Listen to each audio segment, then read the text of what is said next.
even if you have highly differentiated technology, it's getting easier and easier for people to build software and features. And really, the important way to differentiate yourself is by connecting yourself closely to what customers needs.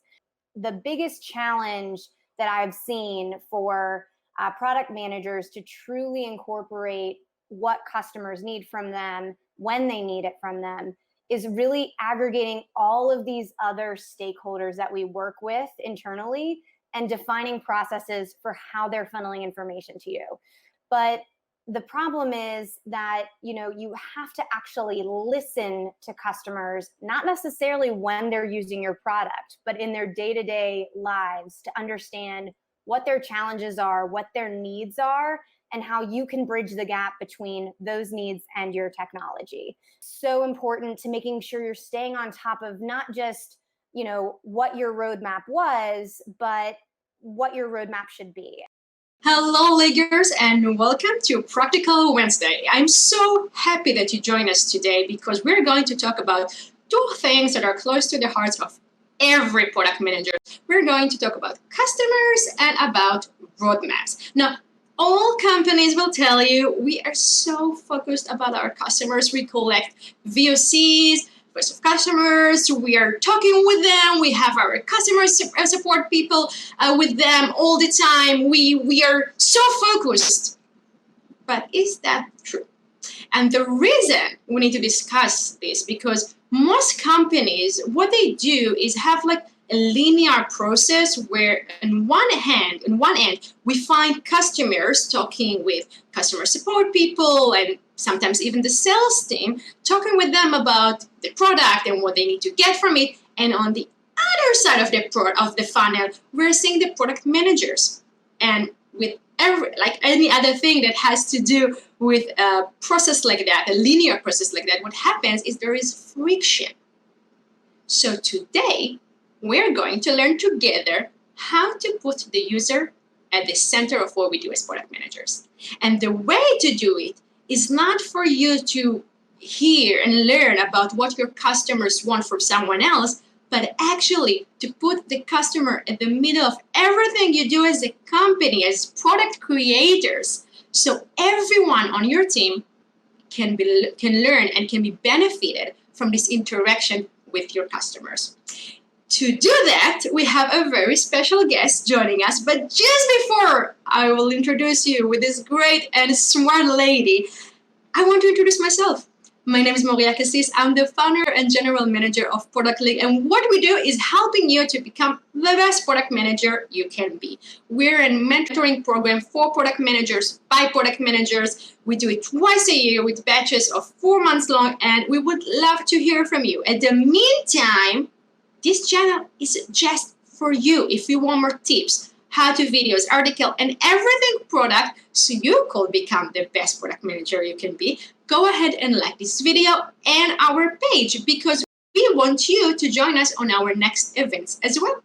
So with that in mind, I want to introduce you, the great Lauren Culbertson. How are you today, Lauren? I'm doing well. Thanks for the warm intro. Wait a second. It's not the intro yet, because I want everyone to know how good you are in what you do. Just so you know, guys, Lauren is the founder and CEO of LoopVOC, voice of customer software designed to revolutionize the way that B2B SaaS companies collect, analyze, and respond to customer feedback. Before Loop, Lauren worked in the B2B software space, leveraging her passion for analytics and building data-driven products and processes with marketing teams, with product teams, and with growth people in the company. So how are you today? And I'm so happy for you to join us. I am doing fantastic, and I'm so excited to join you. How are you doing today? I'm good. I'm excited. I'm sure that I'm going to learn new things, which is the reason why we brought you in. Guys, I want you to know that Lauren is the person for you to ask all the questions about voice of customer. So please engage with us. Use the chat to comment with questions, ideas, everything that you have on your mind and heart when it comes to product management, customers, the interaction between these two things. And at the end of the talk, we'll have a Q&A. So if you're going to be lucky, Lauren will actually answer your questions. So this is worth your time. Please comment with your questions in the chat. We can't wait. Lauren, are you ready to dig in? Yes, absolutely. Let's do that. All right. Hey, everyone, and thanks for having me here today to talk to you guys.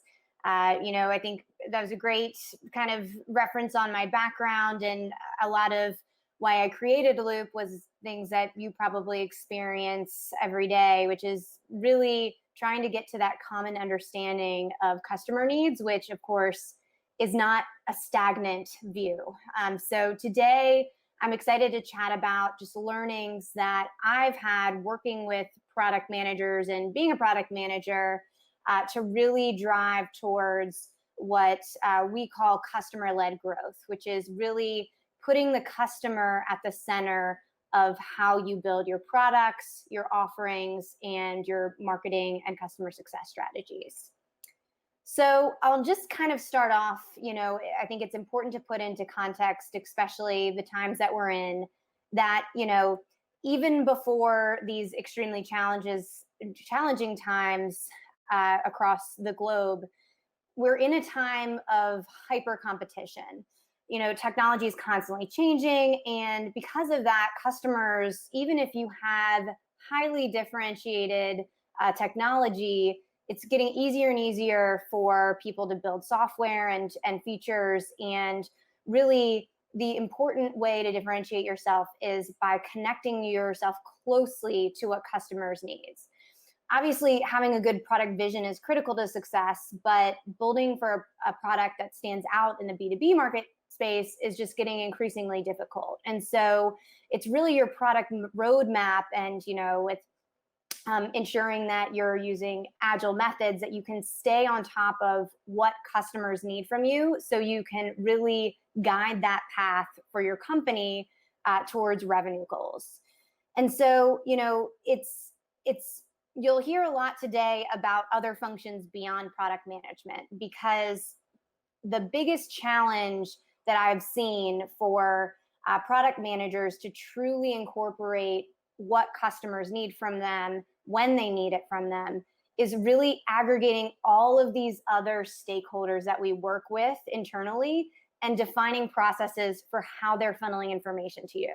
So we'll talk a lot about working with customer success, marketing, sales, and beyond, and just some wins that I've seen work well and some detrimental flaws when that process isn't aligned.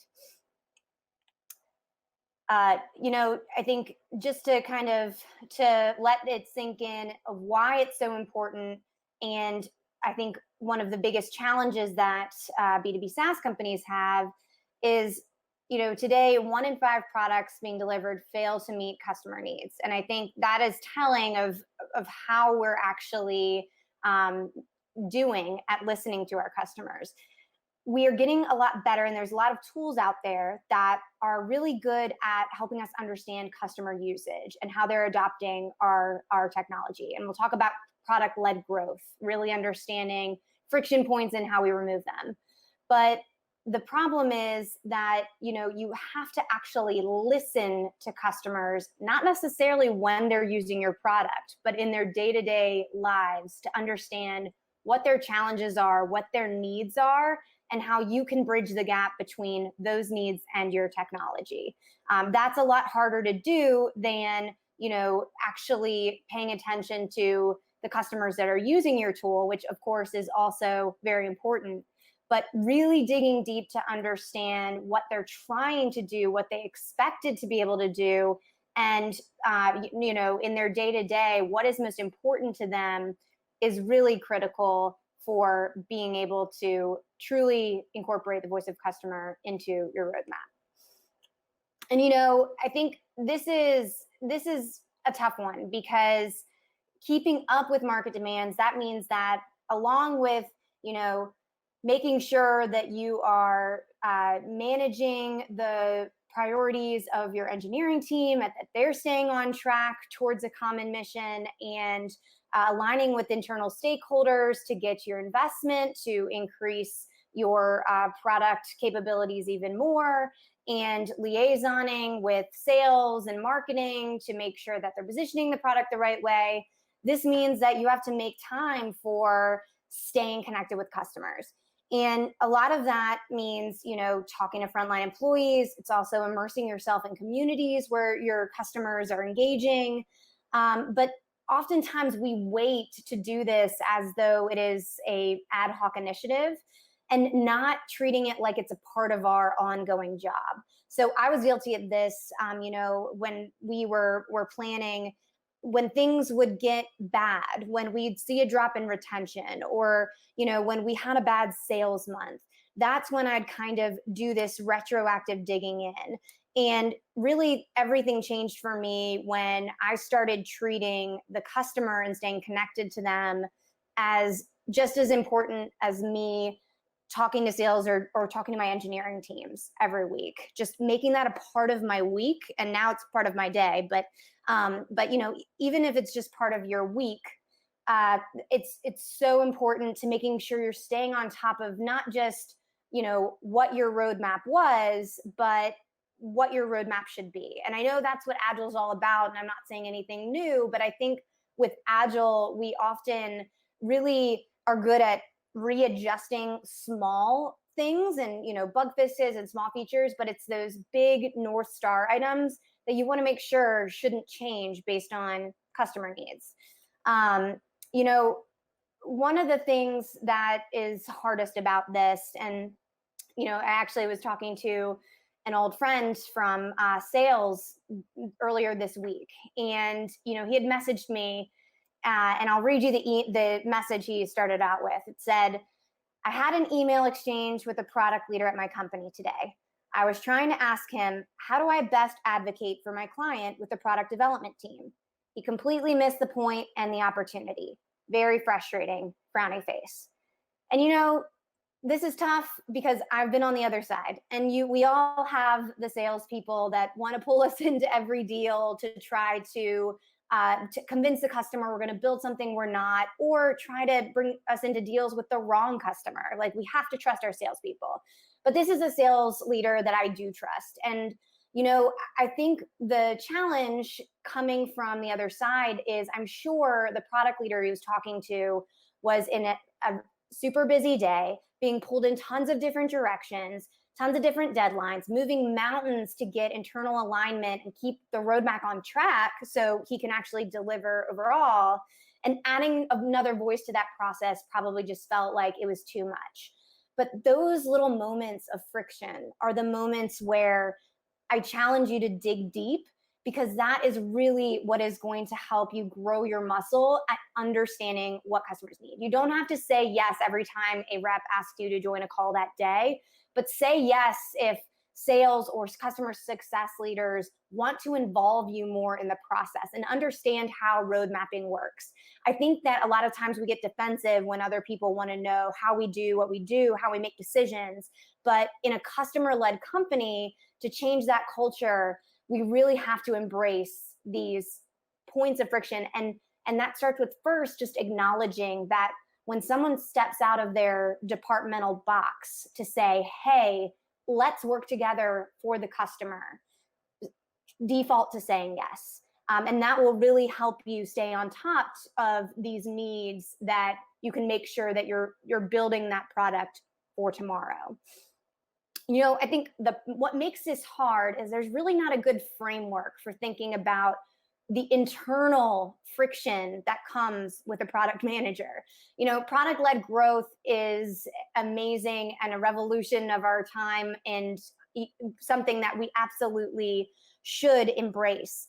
But where the framework falls short is giving guidelines on how we actually collaborate internally. So there's a lot of guidelines for how we orchestrate the customer experience, and every function is kind of driving value through the product to remove any friction points. So, sales is leveraging the product to drive more revenue. Marketing is leveraging the product to drive awareness of additional events and opportunities. Success is supporting the customers in the product. Engineering is obviously building, design's improving.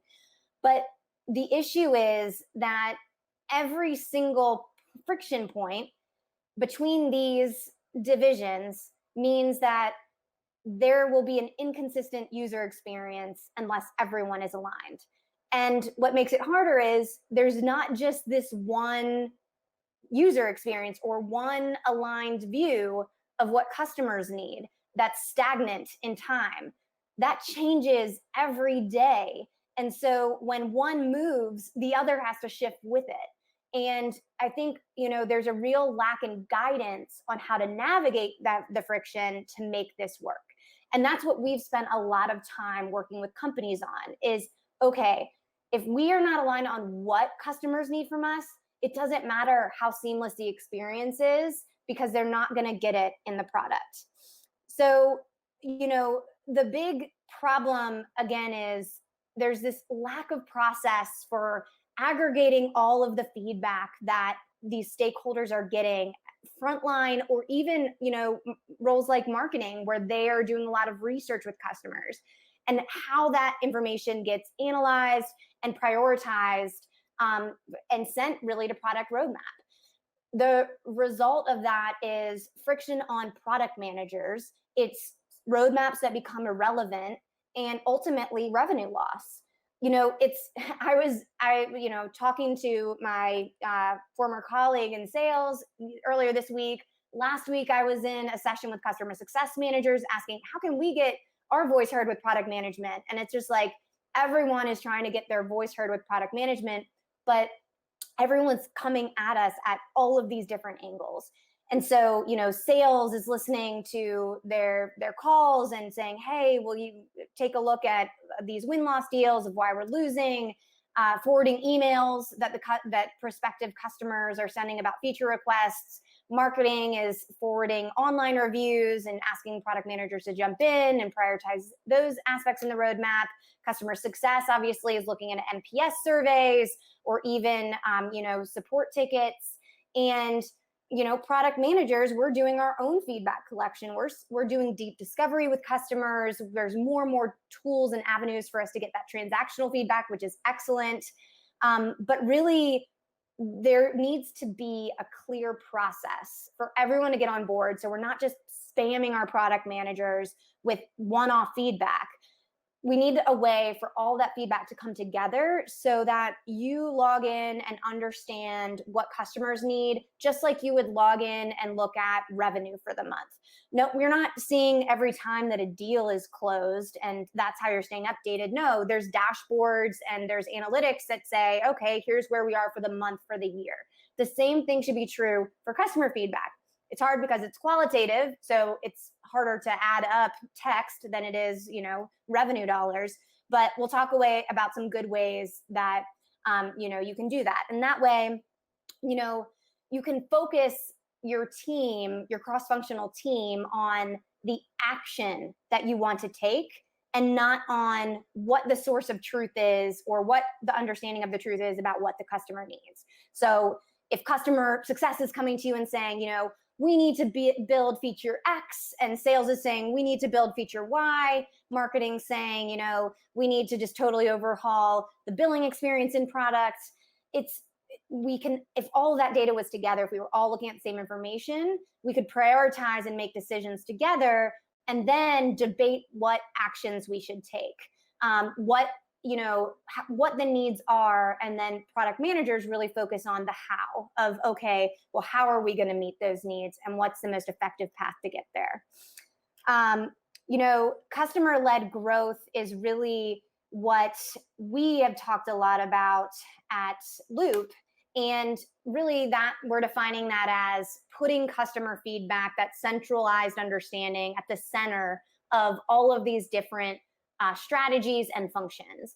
And so when we do that, we could really build what our customers truly need from us. We come instantly aligned on what we build, and we can focus our time then together on how we execute and deliver that to customers. Our partnerships with our different functions will become more strategic. We'll build things faster. We'll be able to debate each other in a more healthy way where it won't feel defensive. It'll feel like we're all fighting for the same thing, which is our customers and what they need from us. it's really the way we can work together to get things done. And so I'm going to kind of walk through little pieces of process that I've seen successful with many B2B SaaS companies. So, and really, I think the most important starting point when you think about implementing a methodology like this is to start with the ROI. And I start here first because, you know, a lot of you are probably at organizations, and this comes up with almost every other function, where leadership might not be 100% bought in on, you know, this cross-functional resourcing of customer feedback and needs to guide company direction. And you need that to do something like this, because if you're going to tell customer success, hey, here's an idea, don't send me every time that someone leaves you a bad comment, like, let's adopt this process. And then we can all on a regular basis understand the bigger picture, and it can feel less like a fire drill every time. You know, to get customer success on board with that, you really need that leadership buy-in. The best way to get leadership buy-in is ROI, return on investment. So you're going to want to really show how adopting a framework like this will lead to real revenue results. And it's not actually that hard. So if you think about all of the different places where people are giving feedback about the product, whether that is, you know, you can see on the far left column broken down by function. Sales is listening to sales calls, marketing, online reviews, customer success, very commonly NPS, and even in CSAT, product can come up. Support tickets obviously will expose a lot of the more granular issues. And then, you know, product management coming to the table with understanding the in-app surveys and more research as well, user surveys. You know, these all lead to different insights at different stages of the customer journey, but many of them tie, and most of them can be indirectly tied, but many of them tie directly to new revenue or retention. So when sales is, you know, sending feedback about feature needs, those should be tied to dollars lost or dollars that could be gained in upsell. And if any of you are hesitant to say, oh, well, can sales really say what people need? Challenge yourself to understand if the answer is yes, like they are incapable, they figure out how they become capable. Figure out the training program so that they can give good feedback, because it's not like they inherently want to close a deal for the wrong reason or send you in the wrong direction. A lot of times they simply don't know how to ask the right questions to understand if this missing product functionality or need, really focusing on the need, less of the how, can translate to real revenue. Same with customer success or support.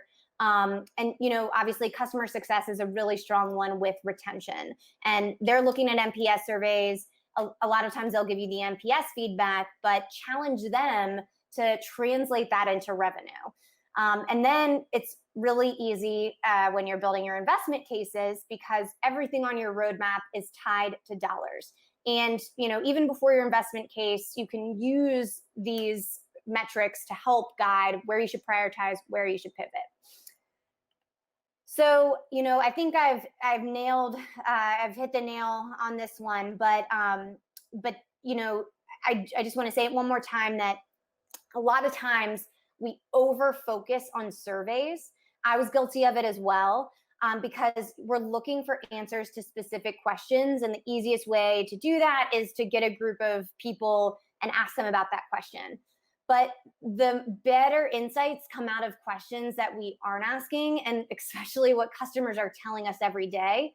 And so when you're just relying on those surveys, you just don't get the level of insight you would if you looked at what customers were saying organically. And you also don't get the breadth of the type of customer that's going to send a survey. We all know the types of customers that are going to actually fill out a survey about the product versus ones that are more transactional users, or maybe they're very you know, high ARR users that just simply are less engaged with your company, you know, but are giving you feedback in ways other than surveys. So it's really connecting the dots and thinking beyond just, oh, here's what success is telling me, here's what sales is telling me, here's what my survey is telling me. It's that comprehensive understanding. And it takes a lot of, collaboration, but it is so worth it, because your execution post when you launch the feature will go so much more flawlessly when everyone is aligned that is exactly what the customer needed. Marketers will build better campaigns, sales will position better, customer success will support better, and what's more rewarding than a product feature going into the market, being adopted, and truly driving value for a customer? So this is kind of a framework. It's, again, going a little deeper into that, is really when you're thinking about how you'd set something up like this, when you start with the ROI, you take inventory of the leaders that should be involved and the channels that you should be listening to for feedback. So, do a little walk the floor exercise, ask your partners where they're getting feedback. And you might think but I would encourage you to ask, because a lot of times people are surprised to learn the different ways they're looking at customer feedback. Online reviews is a great source of feedback. A lot of people are doing one-off surveys.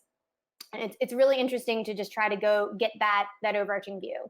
Once you have all that feedback, then comes the more challenging part of analyzing the trending issues that are coming out of that feedback. And so there are ways, the very basic way, if you're very at the beginning, is this sounds really, really archaic, but even very large companies are still using a Google spreadsheet to copy and paste all of that feedback in and manually tag what issues are coming up, what features on your roadmap are coming up. So that, if you're smaller, that can work. It's better than nothing. But there are a lot of tools now that use AI and natural language processing to actually scan through each piece of text and bubble up which key topics are coming out. Those models are getting smarter and smarter, and the more that you leverage them, the smarter they'll get for you. Loop is one of those tools, but I'm happy to share different methods that you could do this.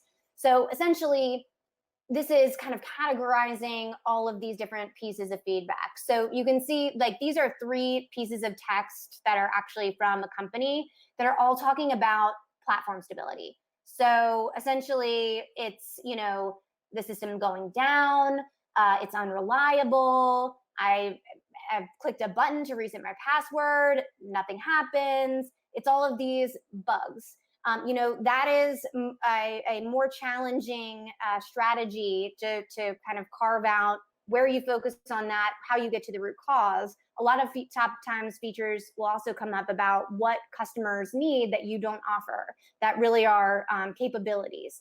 And once you understand what the trending issues are and, the root cause, that's when you can really adapt your product roadmap and then track if it's improving feedback related to that topic or need over time. And that's really the most important part to close the loop. So, again, step 1 is getting all of the right people together and doing a walk the line, understanding exactly what feedback sources that they're using. And then step 2 is really aggregating all of that customer feedback together. So instead of people pinging you from every direction every time they hear something, there's a process where at least everyone is sending you the same data in one place, and you can kind of filter and sort through so people aren't making their cases to you based on their one siloed source of feedback. You already are one step ahead. You're aware of these issues. So now I'm going to actually go into some actual views of insights so you guys can get a feel for how companies are actually doing this. So so this is at the very core level. Once you have all of your data kind of analyzed, I recommend doing just a simple frequency of the topic that came up. So this would be the capability, right? If you're doing it in a spreadsheet, it's how you're tagging it. This is using natural language processing and AI. And then the sentiment or a score of impact. And so ultimately you have a score of impact. And remember, the best for that is revenue or retention. But if you look here, you can kind of see these are 4 very broad areas that are being tracked for a company around their product. So ease of use is obviously a common topic that you would probably want to track. Features, which is very broad. Platform, which would be like bugs, and analytics. And the percent positive and percent negative, that sentiment, I really like this because a lot of times sales or success or marketing or even customers will complain about something, but they'll rave about it more. And so you really want to start with those features or capabilities that are a big problem area, and that if you're solving a problem for some, that's actually one of your biggest strengths for others, it's more of a conversation about your ideal customer profile than it is about you changing your product to meet the needs of those few that don't like something. And so this is a really good way for you to prove that out and to measure that, to say, okay, yes, we have a lot of negative feedback about ease of use, but we have 20 times that amount in positive feedback. So let's focus on this negative feedback about features that is a bigger overall impact to our overall sentiment. And then, the other thing, so that's kind of just an overall way of looking at it. And then you could also imagine a bar chart here for revenue, or even, retention, adoption, other metrics or KPIs that would be relevant. Once you have those topics identified, I like to look at positive topics that are becoming more negative. So ease of use was mentioned here, but because it's trending down, so there's more negative feedback coming in as a percentage, I want to look at that, because that's a core value driver of why people are buying our software. And if it's declining, that's a risk, that's a threat. The other would be these really negative topics that are also declining or even staying stagnant. We'd want to make sure that those are addressed. And then the others would be, the minor feature requests that aren't necessarily negative or positive, but are just things that would be nicer to haves. And those can be managed. I'll kind of get to how those can be managed more on a macro level. And again, this feedback by channel is really to say, here's looking at all of the different sources of feedback. And when you present it this way, you start off by everyone being on the same page and listening, because they're not thinking, oh, what data is this coming from? Or, oh, is this just from the NPS surveys? Everyone's like, okay, my data is incorporated. This is the full view of what customers need from me. So once you get to that macro level, so like for this example, let's say we're talking about features, that's negative and it's declining, right? Then you want to do a root cause analysis. And, that can be as formal as literally doing an RCA with Six Sigma, or it can be just kind of drilling in a level deeper to understand of the verbatim feedback coming up about features. What are the features that are positive or negative, and how are those trending over time? So you can do that by simply doing like a word cloud. There's a lot of free tools that do word clouds that you could use. You can also, do keyword search, tag on your own, again, a level deeper. In this example, this would be kind of like the output of the screen before, is looking at, okay, so for this company, you can see that payments is clearly the driver of negative feedback behind features. It's the biggest volume and it's declining in overall sentiment. So we're going to look at features to understand, or payments to understand where we go. The other thing before we go a level deeper, and I think this is really interesting for product managers because it's often overlooked, is really understanding the competitive landscape. So this is important to just as a benchmark and gain an understanding of overall market needs. So in this example, if features is really negative for this company, these are 3 companies in the same market, so they would be competitors.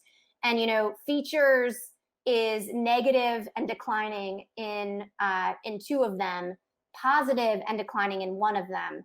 And so if I'm Form Builder Plus, this middle company, I see this as a threat because maybe even an opportunity, because I see that, features are becoming more negative in other companies. And when we drill down to a level deeper, we can understand, okay, well, what exactly is becoming more negative? If I know that, 123 form builders payment feedback about payments is really negative and declining, maybe I want to look at that and see if we could fill a gap that could increase our market share by serving customers and developing more functionality around payments, especially if that aligns with what our current customer needs. And maybe even if it doesn't, these are the conversations about expanding into new markets versus really doubling down to expand into your own customer base. So once you have that kind of broad understanding of the market and you've gotten to that root cause of that underlying issue, then you want to dig into, okay, how has this trended over time? So for payments, we know that this issue that came up where customers are talking negatively about payment functionality. We can see that it really started to get more negative in March. So this is kind of a month-to-month overview of feedback that's come in about payments. And we can see that the green line, which represents positive feedback, red is negative. The green line is a lot more than the red leading up to around February, March. And this is also another area to do a root cause analysis to see, is it something that went wrong in the product, or did the market change? Did the needs shift where there is something different? Now, what happened in February and March? Could this be related to COVID? That is something that we saw obviously come up a lot over the last few months is, customer expectations have changed. Another customer we were working with, they were hitting all of their goals for response times on support, but their feedback became red for support, even though they were hitting their goals, because they were serving doctors, that's their customer, and doctors' threshold for how long they were willing to wait to get tech support had dropped significantly because they were in the midst of COVID and trying to figure out this crazy pandemic. And so that is a perfect example, an extreme example of how customer needs change. It's not always something that you do. Customer needs can change. So these are 3 examples of the verbatim feedback about payments.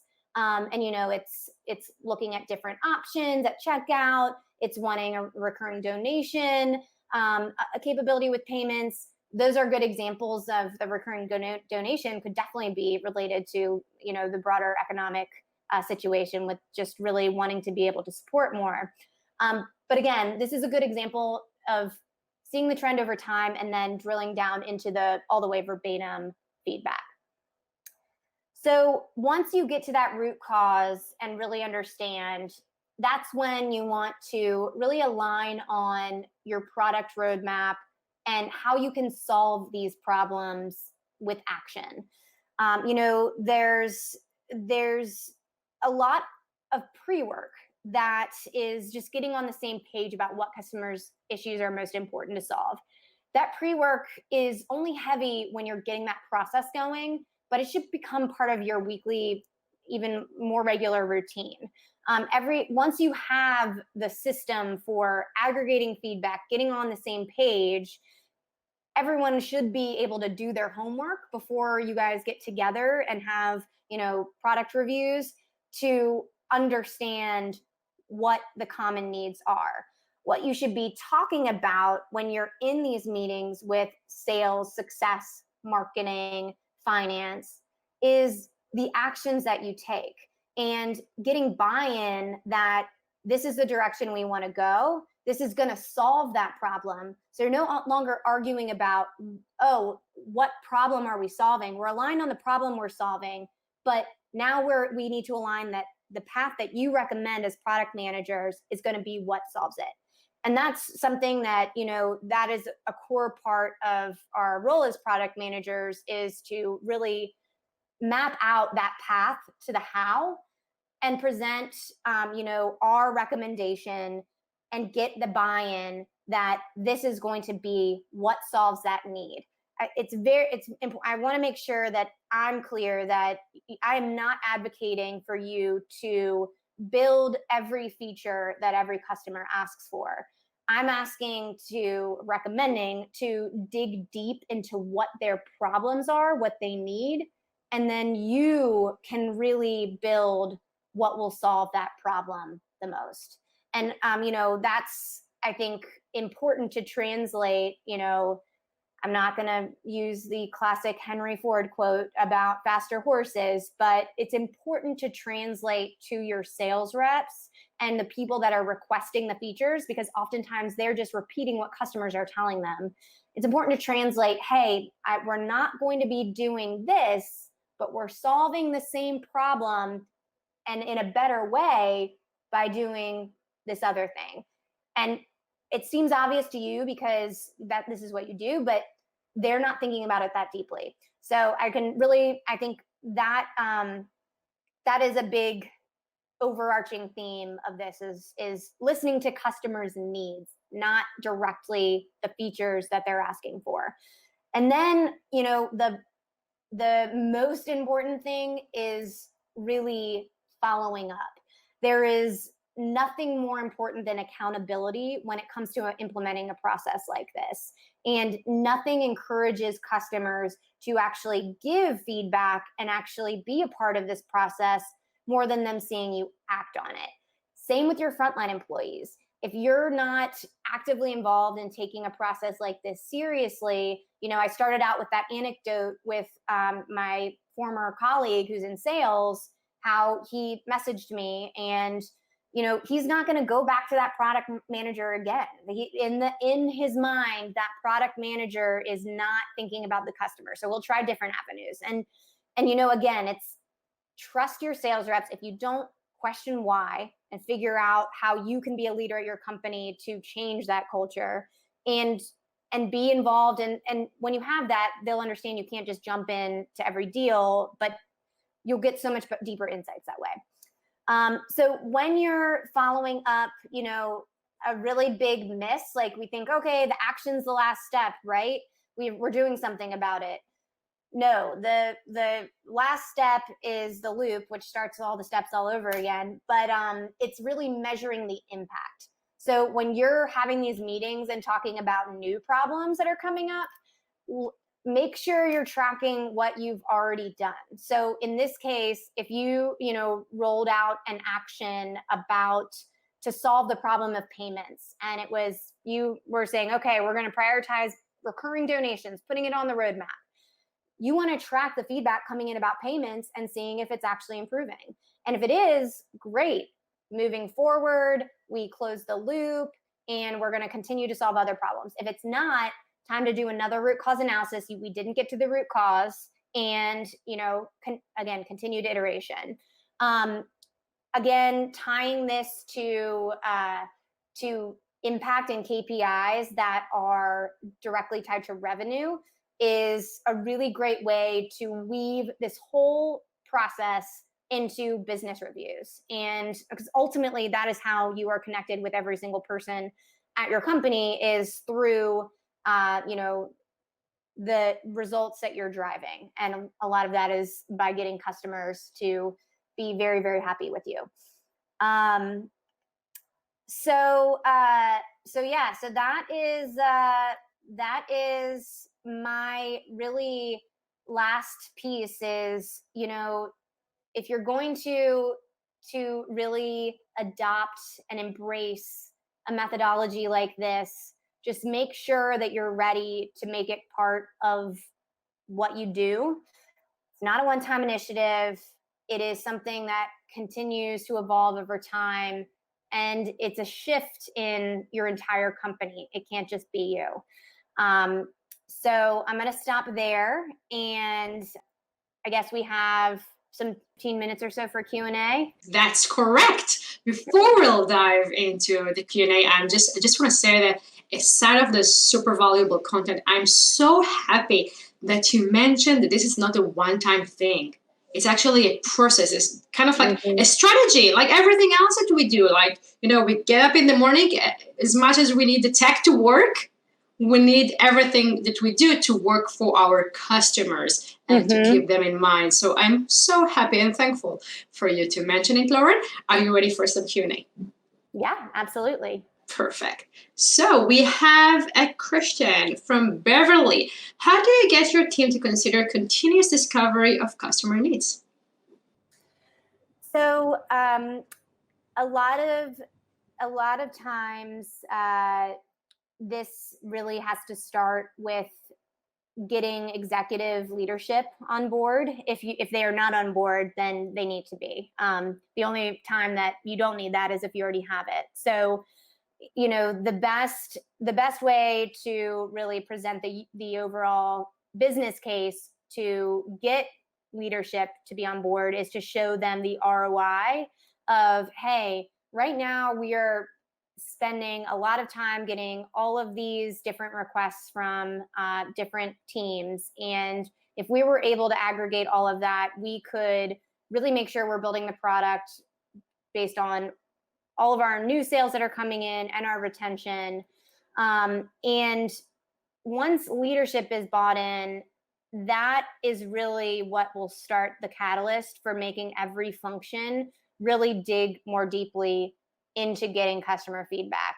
I think also, Beverly, once they see that you're acting on the feedback, they will give you feedback.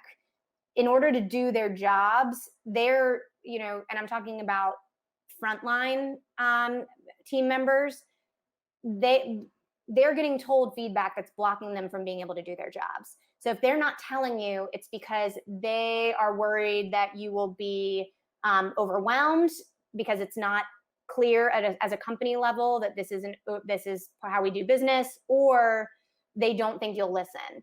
And so if those barriers, those friction points are removed, then they will give you feedback. Perfect. Thank you very much. Another question from Ron is, from a product management perspective, can you share your view on how customer-led growth of being more specific customer feedback varies between B2C and B2B, especially when there is a low volume of customers? Yep, this is a great question. So B2C obviously is a lot more transactional, and you have less of the frontline component with B2C, where it's a lot of social listening is important when you're gathering customer feedback on social media. B2B, a lot of people underestimate the power of online reviews for B2B, so it can kind of feel like a B2C. But when you're talking about, I think it's a really good question about when there's a low volume of customers, or if you have really big customers that aren't as transactional. I've seen advisory boards as a really good way to go deep. The one caution I would say to using advisory boards, and this is essentially selecting a group of customers that you want to be part of your vision. These are extremely important customers that can see that you're solving problems for in a deep way. They're part of your ideal customer profile, and you would trust them to really be part of guiding your roadmap. The problem I've seen with that is if you just don't have a lot of customers because you're early, getting an advisory board can be very dangerous because you are going to have more customers later. And if you have a lot of customers, you really should be kind of going broad. You can still go deep with an advisory board, but you should make sure that you're staying on top of how customers that are less engaged with you might need things from you. So I think when you're a B2B company with few customers, or really, high ARR customers, a more one-on-one approach is definitely needed. One-on-one it is. Another question from Skylar. Completely agree with the need to benchmark against competitors and finding gaps and opportunities. What are some ways where we can obtain data for such benchmarking? Thanks. So, if you're in the B2B space, go to online review sites. So all the data that I showed about those 3 products that were competitors were aggregated from G2 Crowd, Capterra, if you just Google like your competitor's name and online reviews, you can see it come up. That's the best source because unlike social media, it's structured. So you can see what people like, what they don't like. And, obviously there are tools like Loop that can aggregate that. But even if you just review and read the feedback, you can get a deeper understanding of kind of the big themes that are coming up, negative and positive for competitors. So really, it's a lot of public data. I really like focusing on online reviews. I think it's for product managers the most relevant. There's a lot of other, if you want to go deep into competitive tracking, you can, look at news releases. There's like competitive tools like Clue that really give you a feed. But I think online reviews are a great way to start. Perfect, thank you. Now I see many questions in the chat asking about tying revenue opportunities and feedback and how to choose. So this is just the question by Gary, but actually he represents many people in the chat asking, okay, but if we are now in a meeting and we need to choose between investing, let's go this way, in our customers or obtaining a new market or a new product, how can we actually tie the opportunity to revenue? Share my screen again, just a visual here, because this is a really important question. And I think, companies are still, there's no right answer to this. And this is, I know it's purposefully not something that you could actually use because it doesn't have tied to revenue, but I think this just helps think through it. So when you're getting feedback from all these different places, and when you're getting, sales is telling you like, okay, we need this feature. Like, if you can get the feedback from the customer level and tie that feedback to that actual opportunity that was lost, that is what you should be pushing for. So when you do that, you can understand, like when we were doing our roadmap analysis, we were looking at, here's all of the deals that stalled based on this one missing piece of functionality, and tying that to the actual deals that we could get if we were to build that functionality.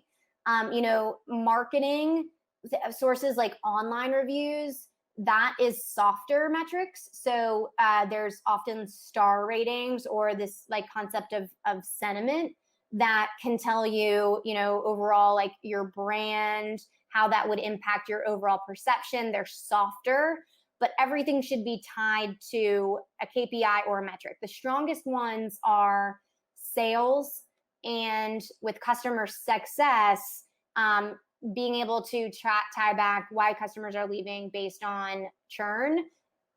More and more companies are starting to use NPS as a harder metric that is an indicator of churn. It's often a lagging indicator, but it still is, a KPI that can tell you if you're headed in the right direction with fixing customers from leaving.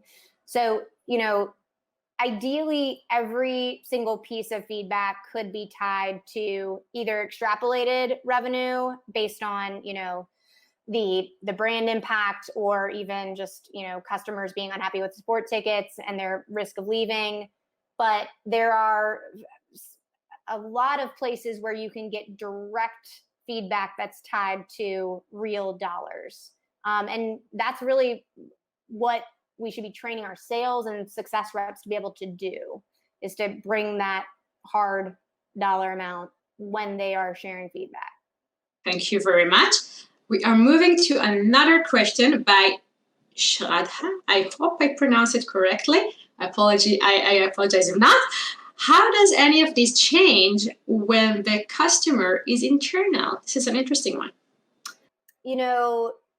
I assume that you might mean, maybe an employee is asking product to build something that would serve them, in which case I would treat it as just a separate segment. So just like you would treat prospective clients and new markets differently than existing customers, or, segmentation is a huge part of voice of the customer. So understanding, if you're building for healthcare companies and you want to go into, insurance, well, you want to make sure you can track feedback separately and really understand that. Same thing for employees. And, there's a lot of conversation about voice of the employee, treating it like another stakeholder. When you're thinking about the impact of an employee's happiness tied to product, it tends to be softer, but it can tie also directly to cost and revenue when you have employees that leave and turn over. So I'm not sure if that's exactly the question you were asking, but my answer would be segmentation. Now, just so you understand how valuable the session is to our audience, to what degree, so we already have requests in the chat to have internship with Loop. Yes. So please take it as a compliment. Now, great. I actually have a question to you. This is user and customer feedback week on Product League. Yesterday we had an Ask Me Anything session with two of our mentors, Dia and Leo.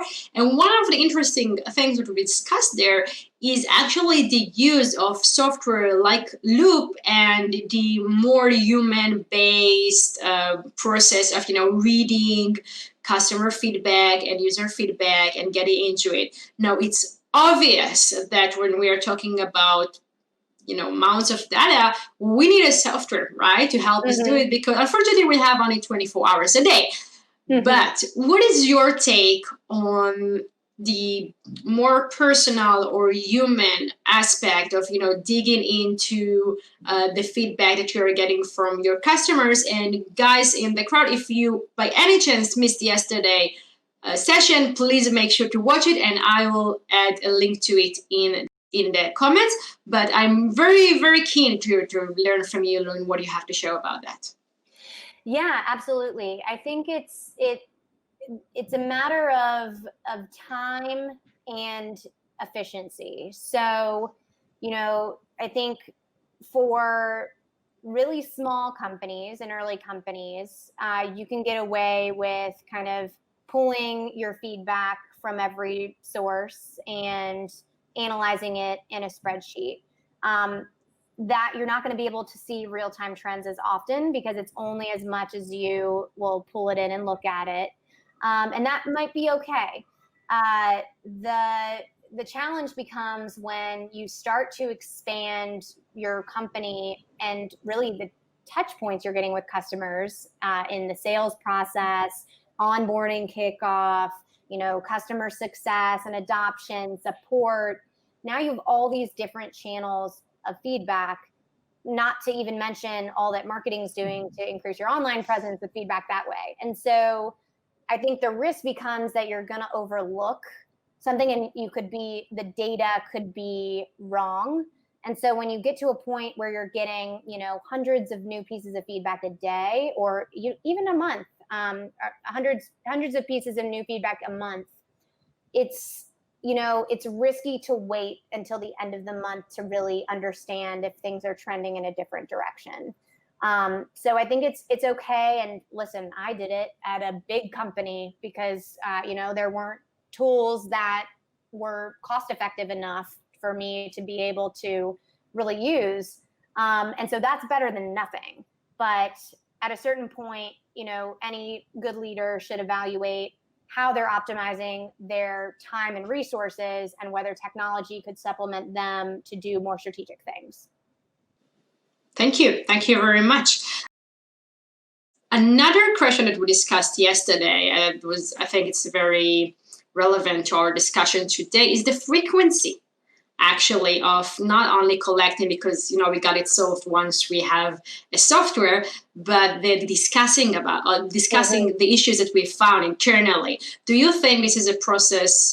What are your thoughts about the process? Is this something that we need to set time to it as product managers? who should be on this meeting? Shouldn't it be like, well-defined process? What is your take on that? Yeah, 100%. I'm really glad that question was asked, because that means that people are thinking about it and trying to figure it out, which is great. It's really important that there is a cadence or an agreement for this. I struggle with giving an exact time, because I'm a big fan of asynchronous work and really giving people the insights without requiring everyone to be on a knowledge share meeting. And so I mentioned pre-work before, and like doing your homework. And I think, what can make a meeting like this so exhausting is if the whole time is spent reviewing the insights. Like, that should be something you review before the meeting. And then in the meeting, you're talking about progress forward. And that is something you should be doing a lot. And so, the best companies that are doing this are having stand-ups, just like, Agile teams are having stand-ups. They're having stand-ups, sometimes daily, but weekly, monthly. That's good. Minimum. You made it. You gave us something that like, we actually can do tomorrow, everyone. And this is something you should be talking about. It's so meeting. But it's like the basic things that we need to be reminded of every time is absolutely important. Amazing. And we are product managers, so for us everything is about prioritizing, as we were just discussing, like prioritize time and tasks and stuff like that. So I have a challenge for you. If we have to choose only one tip, trick, something that you would like everyone in the audience to do differently tomorrow, or keep in mind tomorrow, or structure the day around it tomorrow, it has to do with voice of customers, really taking what the customers are thinking and feeling and putting into the roadmaps of the products that they are creating in order to create the most amazing products out there. What is this one thing? Oh, easy. Talk to a customer. I should have seen this one coming. Pick up the phone. Seriously, just do it. Just pick up the phone, talk to a customer. If you're like super introverted and you don't want to call someone, join a customer community. I love, I get so much insight just from like listening to what our customers or prospective customers are talking about. So most of the time it has nothing to do with Loop, but it shows like these are the most important issues to them. So that would be my challenge. That's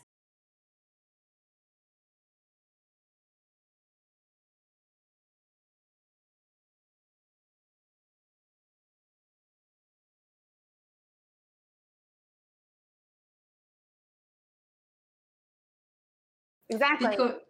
Because we are so busy and just the creating and keeping track on, trends that have to do with tech and industries and new buzzwords and stuff like that. But at the end, it's all about bringing value to the people that are using the product. So unless we are talking with them and unless we are making sure that every step that we are making, every decision that we are making within the product is just to bring them value and to maximize the opportunity that is there. Unless we do that, well, that's a shame. Yep. Love Amazing. Lauren Culbertson, thank you so much for joining us. This is a smart lady, the founder and CEO of LoopVOC. Guys, the questions are so valuable. Thank you for helping us by your questions to direct the conversation to invert much more important and valuable decision points. I'm looking forward to seeing you all next Tuesday and next Wednesday. And Lauren, thank you so much for joining us. I hope that you had a great time as much as we did. So fun. Thanks for having me. Thank you very much. All right. Bye-bye, everyone. Have a great day.